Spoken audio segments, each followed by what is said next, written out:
It's Game Boy Works, and this is Tennis Revisited.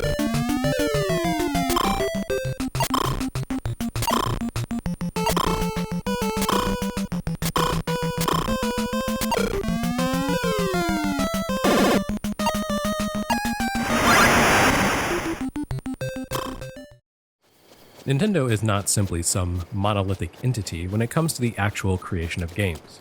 There is no slab-like Nintendo object that stamps out games on an assembly line. Also, no, Shigeru Miyamoto does not single-handedly invent every idea to issue forth from the company's walls.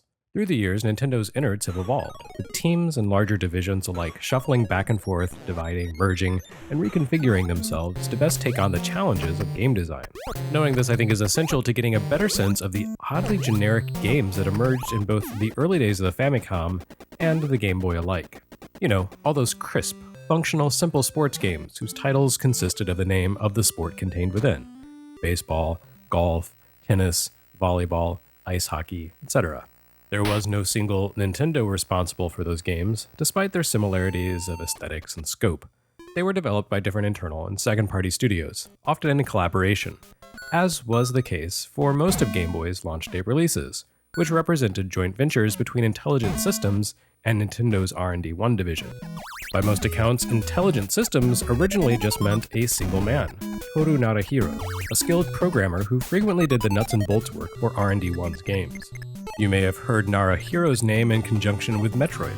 Some speculate that the famous Narpa's Sword code was created as his personal debugging tool as he programmed the NES adaptation of the game, properly parsing out to NAR password or Narahiro's password. R&D1 would come up with the cool ideas, and he'd give them flesh and form, so to speak. Eventually, Intelligent Systems became its own legitimate entity, complete with its own designers and artists. These days, it plays such a key role internally at Nintendo that the division was recently given its own fancy building. Around the Game Boy's launch, however, Intelligent Systems was still bulking up, having only just created its first truly Intelligent Systems-ish game a year later. That was Famicom Wars, a precursor to Advance Wars. This transitional state probably accounts for why some of the system's launch titles were co-developed by R&D1 and Intelligent Systems, while others were built entirely by R&D1. Game Boy Tennis turned out to be one of the many games that R&D1 made without Intelligent Systems, which perhaps is why it didn't quite make Game Boy's Japanese launch date, arriving instead 5 weeks later. This could also explain why, even though it was clearly designed to top the framework of NES Tennis, it feels much less like its dusty old console predecessor than baseball did. Intelligent Systems had helped create NES Tennis, though they didn't work on this, the Game Boy version. Meanwhile, going by their website, Narahiro had nothing to do with NES Baseball, yet Intelligent Systems collaborated on that remake for Game Boy. So the dated feel of baseball is not simply a matter of Intelligent Systems dredging up its old code or something, but the fact remains that baseball, like all the other early Game Boy launch titles co-developed by Intelligent Systems, felt stodgy and conservative. Whereas this, Tennis, evidently an R&D1 solo joint made internally at Nintendo, feels much more contemporary to 1989. Tennis quite likely changed out of necessity. The NES game had included a doubles mode, which seemingly would have been too demanding for Game Boy, or at least for programmers to handle in the early days of Game Boy, where they were still learning the ins and outs of the hardware. The handheld suffered from several limitations, and having 4 moving characters on the screen at once may have been beyond the system's capabilities there at the start. Considering the conservative design of the launch day titles, even Super Mario Land featured tiny sprites, doubles mode probably had to be dropped for logistical reasons. Thankfully, the designers made up for it by putting the Game Boy's link cable to use. While 2 players couldn't cooperate, they could compete. And unlike other video game renditions of tennis, both could enjoy a behind-the-court viewpoint, since each player had his own individual screen rather than sharing a single perspective. Nintendo offered that feature in the head-to-head versus tennis for arcades, but it simply couldn't exist on home consoles. Tennis made up for the loss of cooperative play in other ways, too. Without question, it's the smoothest, most artful game we've seen to date. The characters look appealingly round and animate nicely. The action moves quickly, and the ball moves and scales smoothly as you swat it back and forth. Even Mario, putting in his obligatory cameo here, looks much nicer than he did on NES.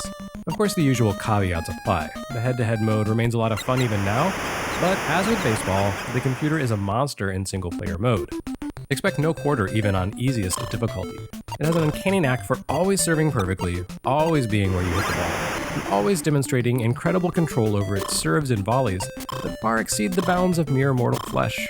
But that's playing sports games solo for you. The computer is always either idiotically easy or infuriatingly competent. Despite these inherent foibles to the genre, tennis serves up a quality sports experience and surpasses its source material on some levels, even as it slips behind in others. Making portable games has always been about mitigating technical compromises, and Tennis demonstrates RMD1's keen eye for knowing where to make those concessions to necessity. Unlike the Game Boy's other launch sports titles, Tennis feels like something more substantial than a half-hearted NES port running on underpowered hardware. It feels visually ambitious, not just a glorified Game & Watch title. I can't imagine anyone ever wanting to revisit baseball in this day and age, but Tennis, color limitations aside, it holds up pretty nicely. But don't think too badly of old Intelligent Systems. They may not have impressed with Game Boy's early action-y type games, but they'd soon establish themselves as Nintendo's RPG and strategy. It's time to measure your worth as an instructor.